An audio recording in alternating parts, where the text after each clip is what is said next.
and a smoker, smoking cessation methods would you attempt during pregnancy? So, are you specific talking about treatment or how you counsel the patient? How would you counsel, and then what would you recommend for treatment? So for anybody who's currently smoking, I usually apply the 5 A's method. I will ask the patient about their smoking habits. I would advise them on the risks of smoking, and then I would try to assess them on how the willingness of them quitting. If they are thinking about quitting, I would try to assist them by providing resources such as numbers to Nicotine Anonymous or other support groups, and I think also hotlines. And if they want to try any medication, I would prescribe them Wellbutrin, um, especially in pregnancy. Would be another medication that you could attempt in pregnancy. You could give them uh, like a nicotine patch. However, uh, sometimes the patients will be doubling up on the nicotine patch and also continue to smoke. So I generally try not to give them that. You can give Chantix as well. However, I believe currently there is a recall on Chantix due to manufacturing impurities. So currently I'm only offering Wellbutrin. Okay. I didn't hear that about Genetics. Damn. Yeah, Oh, that was in 2021, but you know what? Fair enough. yeah, I have to double check on that, whether or not it's back on the market.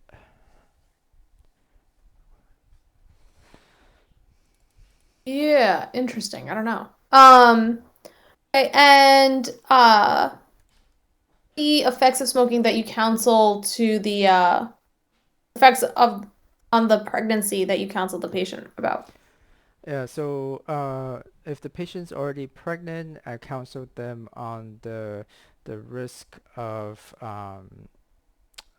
effects on the patient and also on the baby.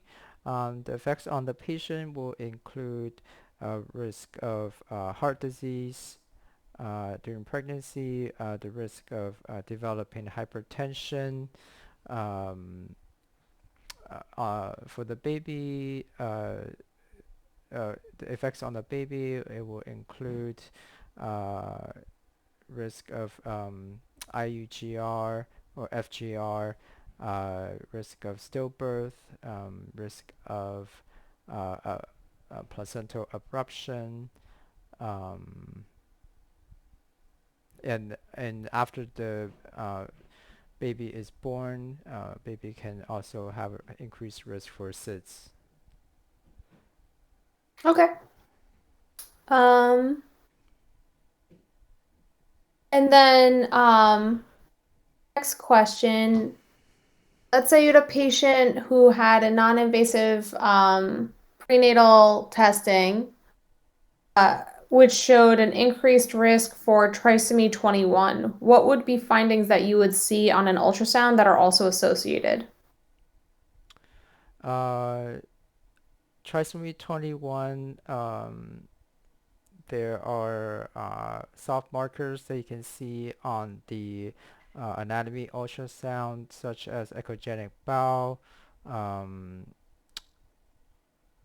hypoechoic cardiac focus. Patient could have duodenal atresia, so you can see a double bubble sign. Um, there could be cystic hygroma or increased NT um, at the NT at the 12 weeks NT ultrasound. Um, that's all I can think of right now. Okay. And then,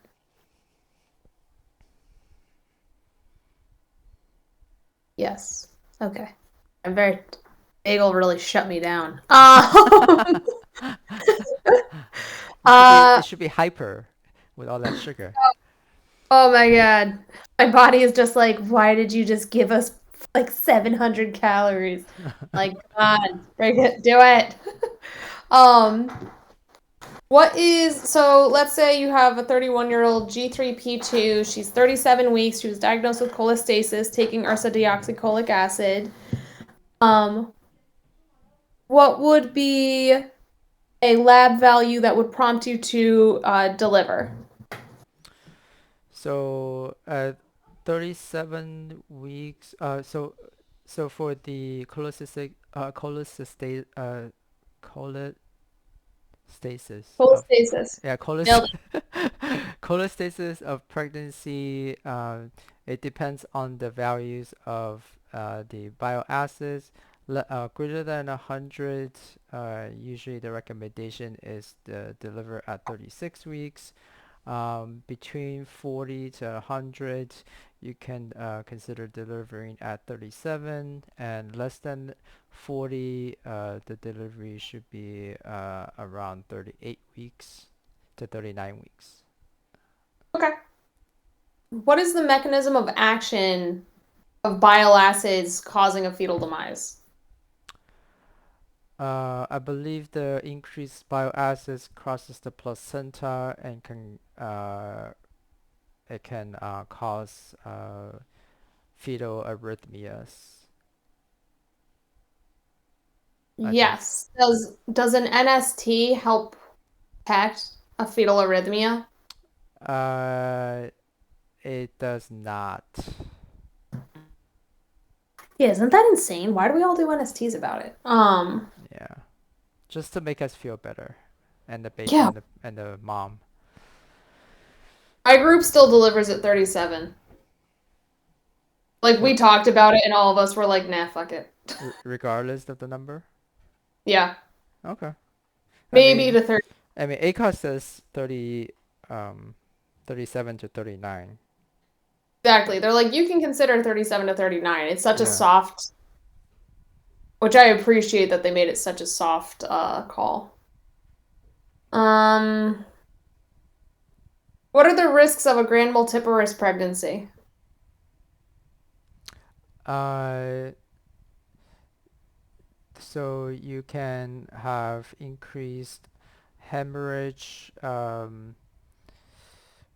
believe placenta previa, is a risk. Oh, maybe a placenta abruption is a risk. Um, increased risk for precipitous delivery. Um, they already say postpartum hemorrhage. Hmm. Yeah. I think that's it. Um,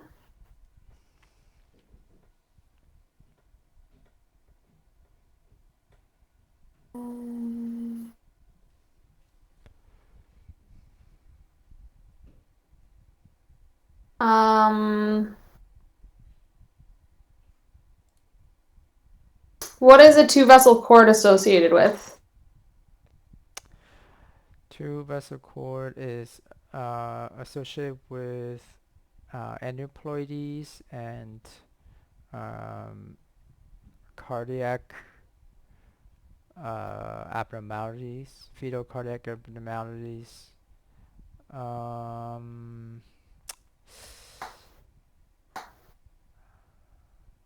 is there GI abnormalities as well? No. No? Okay. And also uh, possible small for gestational age. So it's or renal, cardiac, and low birth weight. Not necessarily increased for abnormal genetics. oh wait, say that again. It's renal, cardiac, and low birth weight. Oh, renal cardiac low birth weight. Okay. And they say NSTs, you could consider NSTs at 36, but they recommend a third trimester sono. Okay.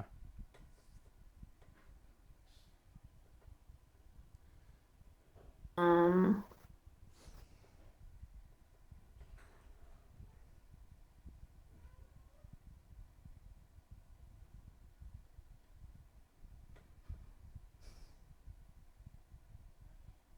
mm, what are the stages of labor? Stages labor. You have the latent phase, and you have the active phase, stage one latent phase and stage one active phase. You have the stage two and stage three. Yes. What's a protracted phase? Depends on which phase are you talking about.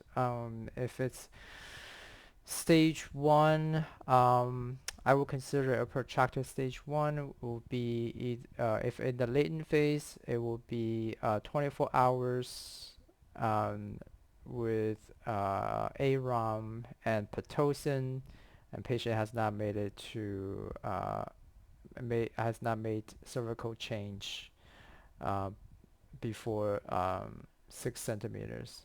After 6 centimeters, it depends on whether or not the patient is contracting adequately with adequate contraction and AROM. It should be cervical change every 4 hours. Um, and then if it's inadequate change, there should be cervical change after 6 hours. Okay. Um, hold on. I think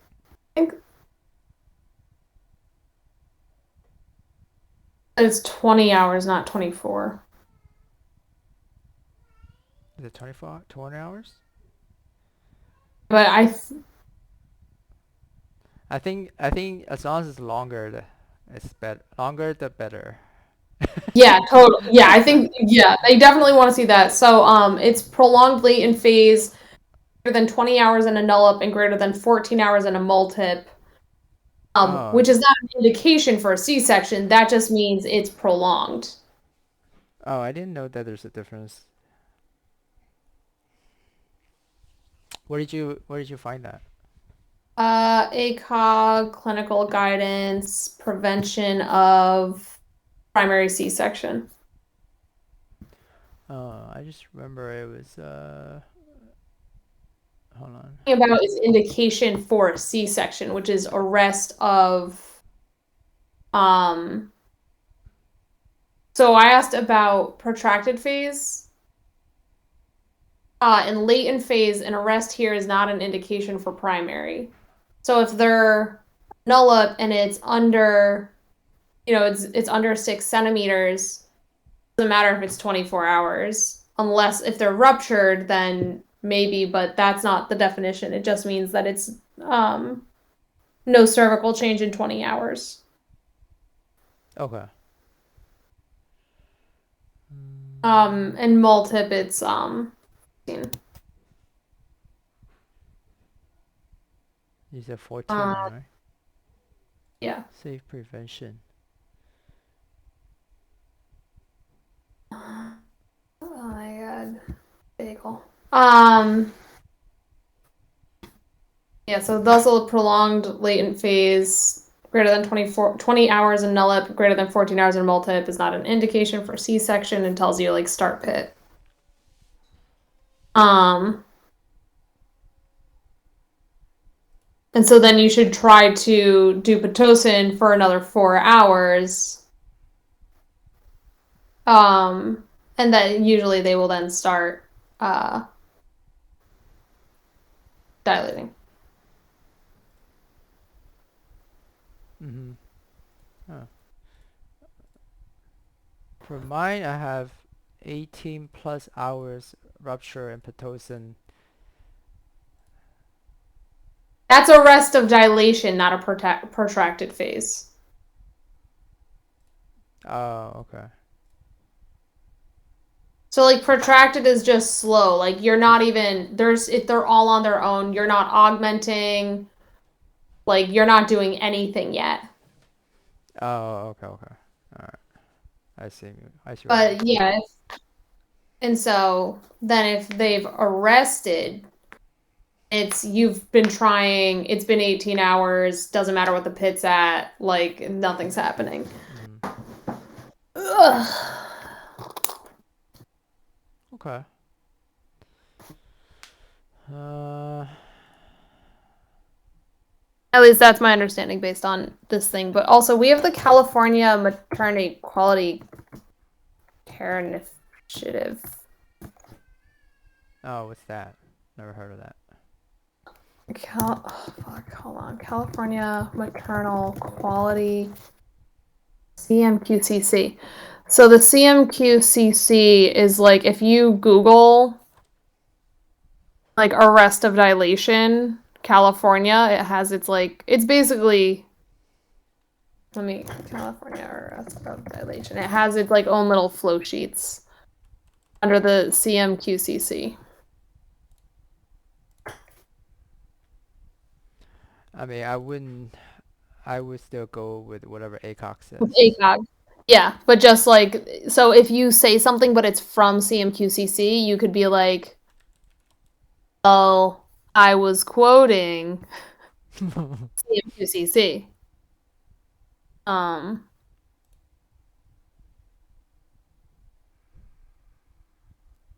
yeah, and actually they pretty much match up with everything. Um, okay. Okay, cool. All right. Hold on. Let's find more.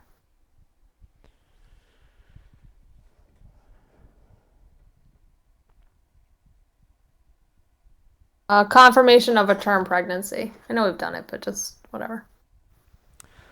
Confirmation of term pregnancy. Either you have a first trimester ultrasound that matches with the LMP. That would be the best.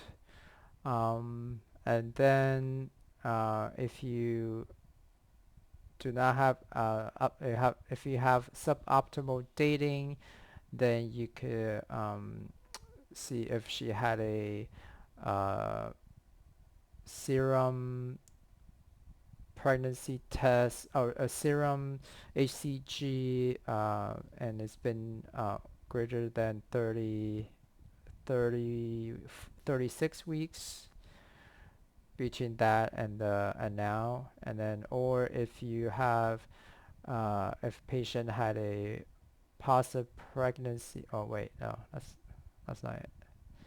If they had a Doppler the Doppler positive with positive fetal heart rate, and it's been 30 weeks. Mhm. Um, or if the patient felt fetal movement and it has been 20 weeks. Anything else? That's all I can So think of. 36 weeks for a positive pregnancy test, but it doesn't have to be serum, it could be urine. Okay, Um, yeah. and then that was it. Okay. What causes a false positive RPR? I was gonna ask you that. Um, so pregnancy is one. If you have lupus, recent viral infections, um, if you have recent abdominal infections, uh, anything else? That's all I can think of. What I have is that the viral infections is a false positive FTABS. Oh, really? But you confirm with that. Right, and so, but that's what can give a false positive, an FTABS. Huh. Mm, I know. Hold on. Let me go through the little book because Exam Pro has this book, and I'm pretty sure it says something about the RPR. So, false positive FTABS can be lupus, Lyme disease, leptospirosis, um,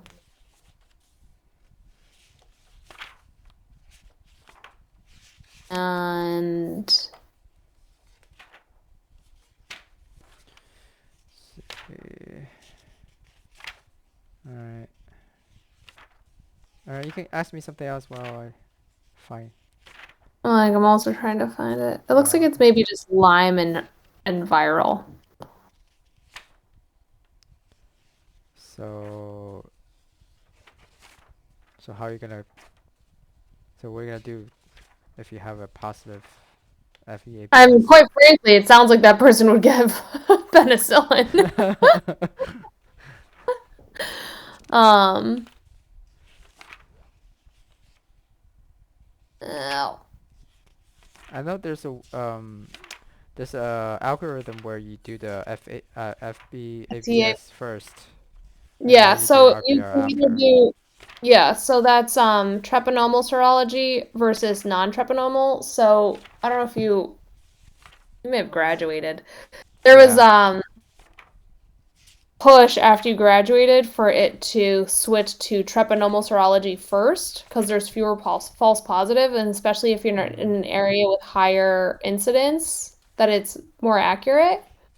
Okay. Um, but oh, my hospital does.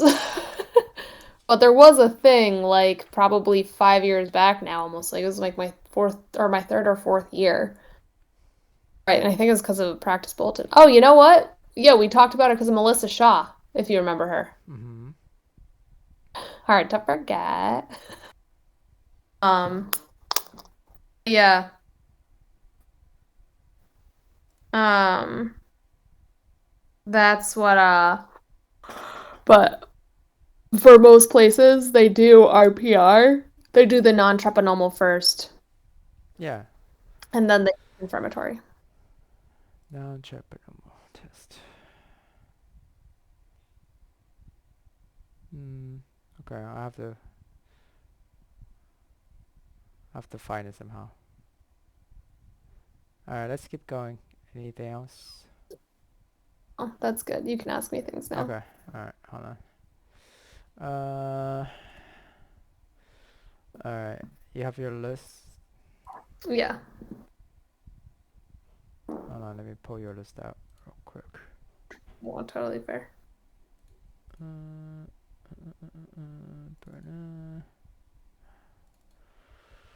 OB. Alright. So, 107. What's the fos? That's my first question. But, alright. Oh, we'll skip that one. Alright. So, patient 11. 111. 111. Okay, Yeah. scrolling. Yeah. Hold on. Yeah. Scroll, scroll, scroll. You and your crazy long list. Yeah. Alright. So, this patient has some type of tachycardia. So, let's say this patient um let's say this patient just comes into your office. What are some of the criteria that would make you send this patient to the ER for further evaluation? Or do you use some type of criteria? Well, if this patient showed to my office with a heart rate in the 210s, I would send her over to the ER for further evaluation. However, she was noting that she had intermittent episodes where it felt as though her heart were racing and she felt dizzy, short of breath. I would recommend a cardiology consult. though it's possible for her to experience episodes of maternal tachycardia, it would be important to evaluate for further evolution of a cardiac issue. Okay. So you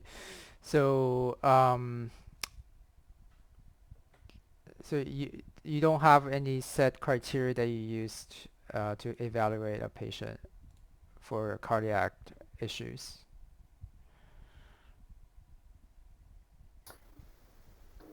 Any Can you rephrase any the vi question? any vital abnormalities or uh, if the patient's complaining of something that will make you more suspicious, there's some kind of cardiac In issue. office? Yeah, while the patient's in office, that would prompt you Right, no, to. we do not have Okay, all right, we'll talk to about it. send. So, Uh, for every patient, we do blood pressure and heart rate, as well as weight. We do not have a pulse ox, so I would have a very low threshold based on patient history to send over. Of course, I can check their pulse. However, I would want further evaluation. okay. Let's see. 113. Did we talk about this already? Alpha No. thalassemia. Uh, We did? Okay. uh-uh. No? Mm-mm. Okay. So Did this we? patient I don't think we did. okay. So this patient has alpha thalassemia. I think that was one of your test Is. questions And too. it's the numbers are going to be different between this one and the other one because I edited the list in between. Oh, that's fine. So let's see. Let's say the patient's FOB is also a carrier. How would you counsel this patient?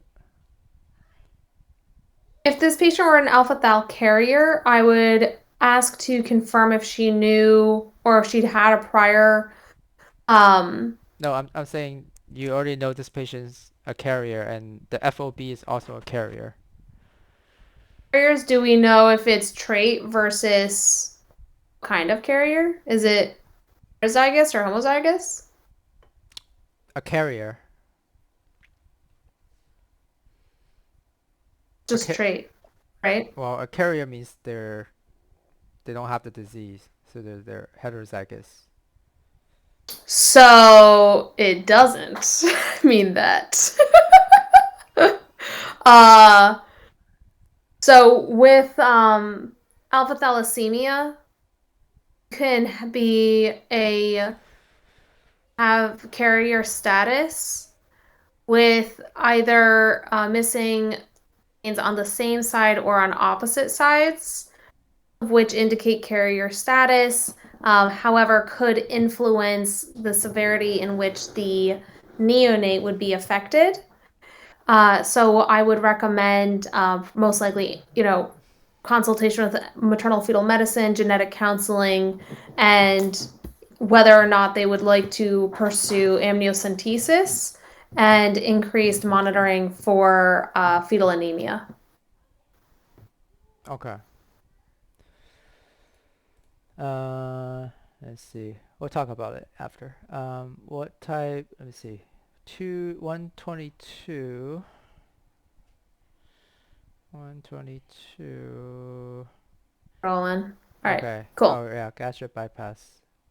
So do you know what type of gastric bypass this patient has? This patient had a ruin. Why? Okay. So what is this patient at risk of? So this patient, depending on so for this individual patient, she had stopped losing weight. She was no longer in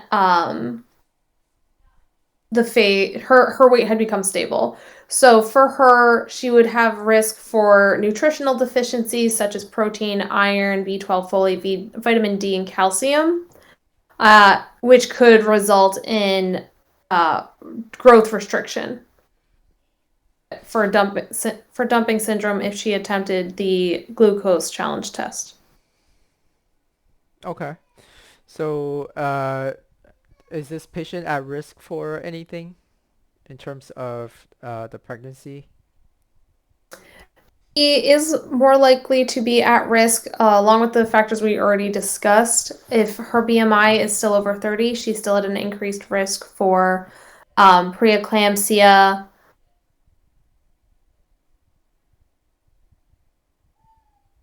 potentially gestational diabetes, and if still obese, has the same increased risk for stillbirth, Okay.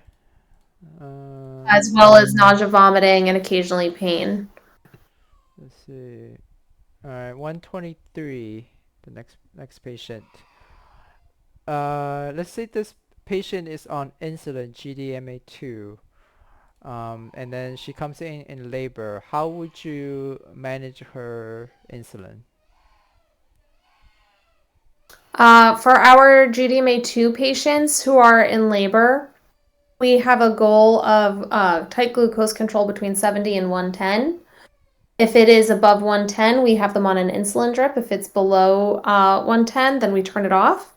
If the glucose goes between, we monitor their glucose every hour while they're on insulin. Glucose goes below 70, then we provide D5. Okay. Um, what do you do after postpartum? Postpartum, after GDMA2, I tend to do a further fasting glucose. However, there is no further testing required. It's partially to help reassure my patients. Okay. And then at their 6 week postpartum, we repeat a 2 hour glucose, repeat the 2 hour GTT. What are the values for positive GTT at postpartum? Fasting greater than 126, and I would need to refer to the American Diabetic Association for the other values. Okay. 125. Let's see. 125. Something about. Okay. So tell me what happened with this delivery. So this patient, 32-year-old G1, presented in labor. However, during her labor course, the fetal heart rate indicated a bradycardic decel from 130 to 80s with no resolution with resuscitation, change in position. She was not on any augmentation methods. After 8 minutes, the decision was made to proceed with a C-section. However, she did not have an epidural, so it was performed under general anesthesia. With delivery of the neonate, we noted a uh, reddened area within the umbilical cord at the level of the umbilicus. And we had the NICU team and neonatologist present with us at time of delivery. However, neither were able to assess if it was a hematoba versus omphalocele. Imaging was performed, which was also inconclusive, and the neonate was transferred to a higher level of care. What's the difference between an omphalocele and a gastroschisis? Omphalocele is often at the umbilicus and has a membrane containing, and gastroschisis is generally lateral to the umbilicus with no membrane covering. Lateral to which side? Right. I was like, it's uh, 50-50. I don't know. which one is associated with genetic abnormalities? Gastroschisis is associated with obesity. So omphalocele is associated with genetic abnormalities. Um, Actually, I think gastric obese patient has a decreased risk for gastroschisis. That's what I. Yeah, I think it might be protective. All I remember is Yeah. obesity Uh-huh. and gastroschisis. Yeah. Uh, I was gonna ask something else. Oh, when would you ever do a C-section on someone who has a gastroschisis or omphalocele? Not secondary to the omphalocele or gastroschisis unless there was evidence that the liver was outside of the abdominal cavity. Okay, good. Uh, all Where right. had you already graduated when we had the gastroschisis baby deliver? No, I believe Meredith delivered that patient. No, it was me. Oh, It you was delivered another gross. one? Oh, okay. Dude, yeah, it Did was you guys effing know it gross. before? Yeah. It was a Deal Lake patient. Lorraine was with me. Oh, okay. Crazy. You know, Lorraine voted for Trump. I'll never get over it. All right, one last question. So so 127. This patient has. You said this patient has hemorrhoids? Yeah. And she had surgery for them in the pregnancy. Oh, wait. Why do I have? That's weird. That's a random Did you question. mean the spina bifida one? 126? It was effing weird. Oh, spina bifida at the time of induction. Yeah, asshole. Okay, well, I mean, what can you do? Oh, 138. You have a post-op X-ray or something about post-op X-ray or something? There was no time Uh, to count prior to the procedure. So it oh, was oh, confirmed there that's all. was no Okay, uh, okay. So instruments. nothing crazy. Okay. Oh. All right, so let's go over. Um, all right, so there's actually for the heart problems, there's a Mhm. really long as uh practice bulletin about heart disease. So in it there is um something called the California Improving Healthcare Response to Vascular Cardiovascular Disease in Pregnancy and Postpartum Toolkit algorithm. So they break it down into patient symptoms, um, vitals, like if they're desatting, or if their respiratory rate is high, if the heart rate is high, plus if they have some type of risk factors, they list it. So if you have one of each, or you have a total of four, you should send that patient to for further eval, like a getting like a BNP, getting like a an echo, EKG, and all that stuff. So instead of just saying, oh, I sent everybody to the ER just because at least you have something that you go with, and not just like pulling things out of your ass. Yeah. Okay. So yeah. Yeah. So okay. The chart that I just found is like risk factors: age over 40, African Uh-huh. American, Yeah. pre-pregnancy, obesity. Okay. Yeah. So Also, like abnormal findings, like heart murmur. Get out of here with that. no, I mean I'm that's OB. not. Come on. Yeah, but at least you have something tangible that you can say, I followed this algorithm, and not just like, Yeah. oh, I feel like this one should go to the ER, and then And then off she goes. Okay. yeah. Yeah. Oh, suggestive of heart failure, Okay. Hmm. Ugh, uncomfortable when I have my palpitations. I have to send myself to the ER. Yeah, exactly. And then the alpha thalassemia. I know what you're talking about. You're talking about the cis and trans, right? Yeah. Um, so even if you're cis or if you're trans, you're still either a carrier or not a carrier, right?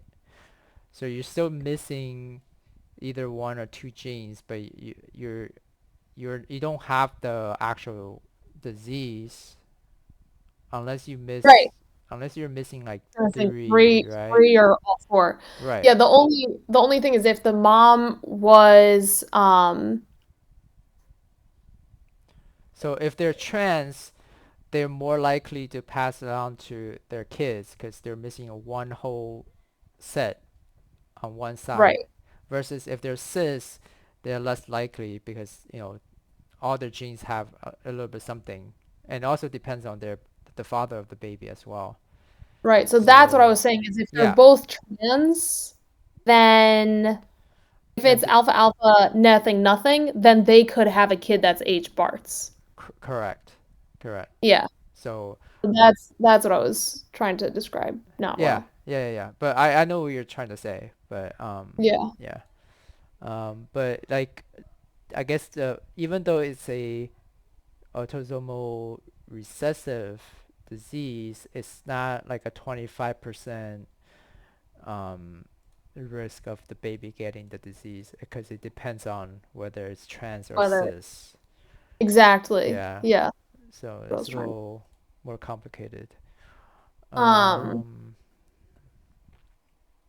but for alpha thalassemia, for for A alpha, you need to do DNA yeah. analysis. They can't do electrophoresis. Right. Um, okay. And then 122. So what you said about room Y is correct. So I guess if they have a gastric band, they don't really have all those nutritional issues, I No, guess. they're more likely to just have pain and nausea vomiting. Right, because their stomach is smaller. And I guess depending on what type of band, I was reading that let out some of the fluid, Huh? and so it's not as restrictive, and so it's less painful during the pregnancy. Oh yeah, because you can adjust the structure, right, or something like that. Yeah. Um, and also like when when do you offer patient gastric bypass? I think it's recently changed. Um, Teenagers. no, no, I mean like criteria. Like Oh, I think before it was BMI of 40. yeah, no, it's way lower, and it's Yeah, like it's the age is yeah, lower. it's lower now. It's BMI 35. You can offer it, or BMI of 30 with obesity. Oh, not obesity.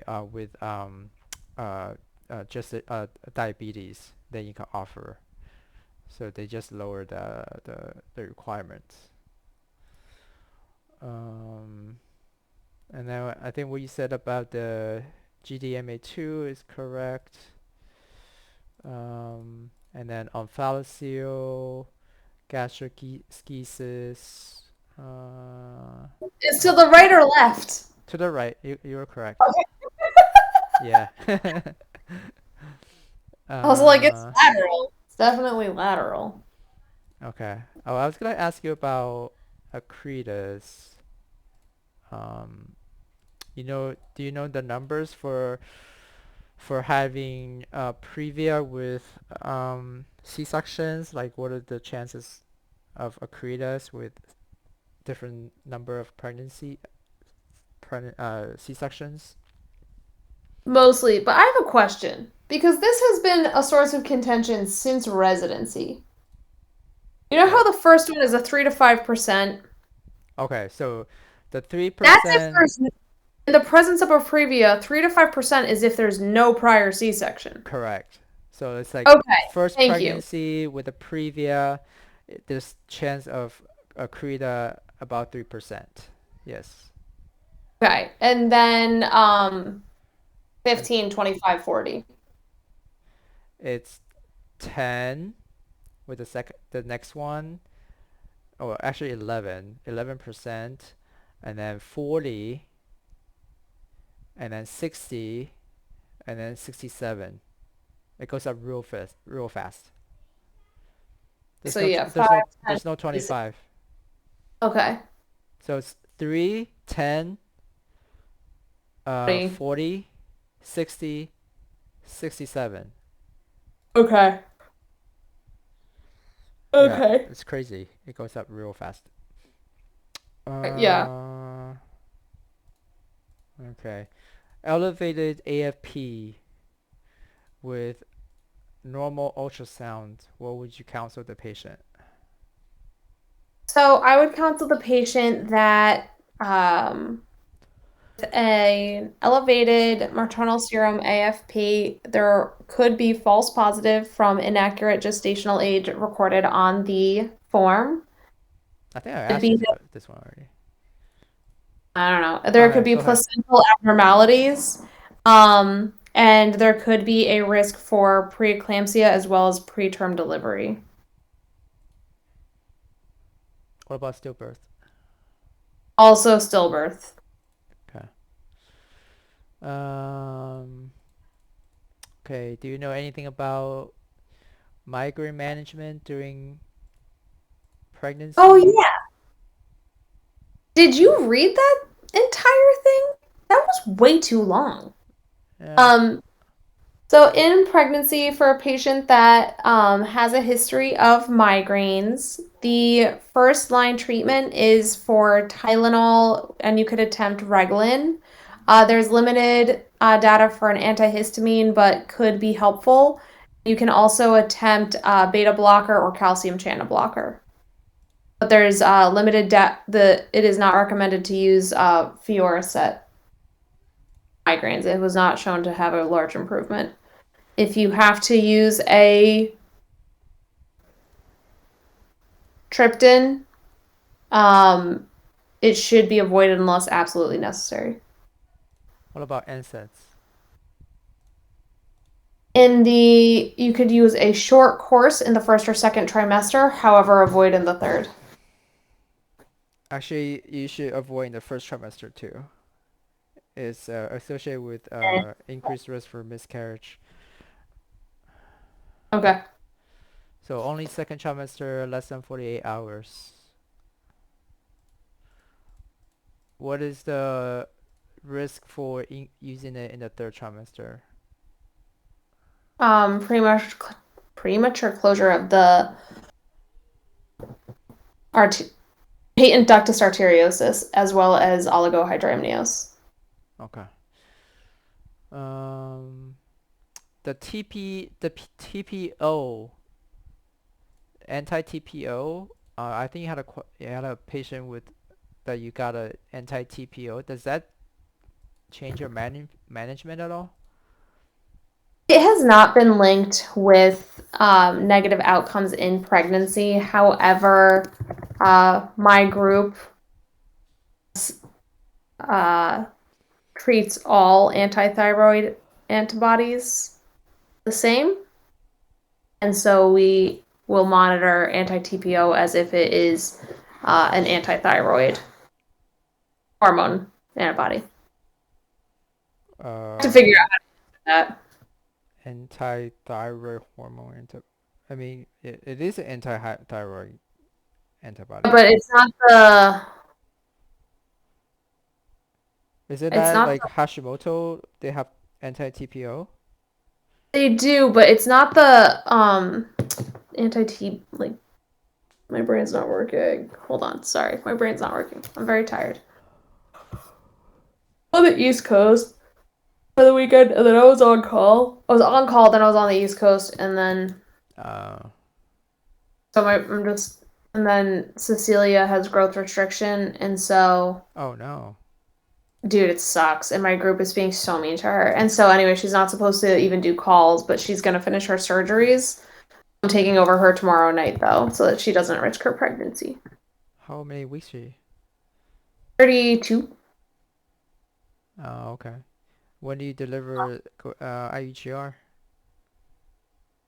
Depending on the severity and Dopplers, if it is symmetric with interval growth and normal Dopplers, you could go to 39.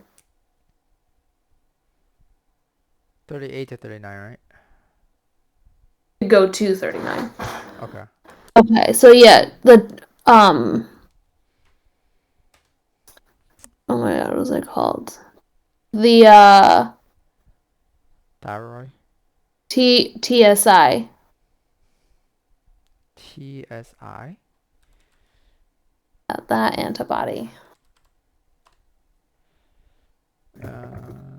Like TSI is antibody, thyroid like stimulating anti-immunoglobulin. yeah.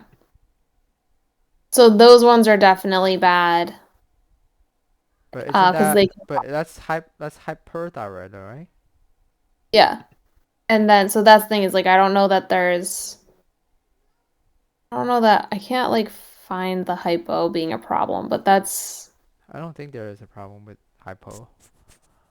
Oh, so that's the thing is like, so that since I have anti-TPO, I don't know if that's gonna be a problem. And I think she was just Hashimoto's. She was probably hyper and then hypo, but I don't know.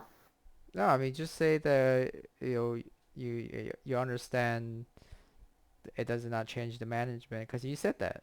That's fine. Okay. Um, and then stillbirth.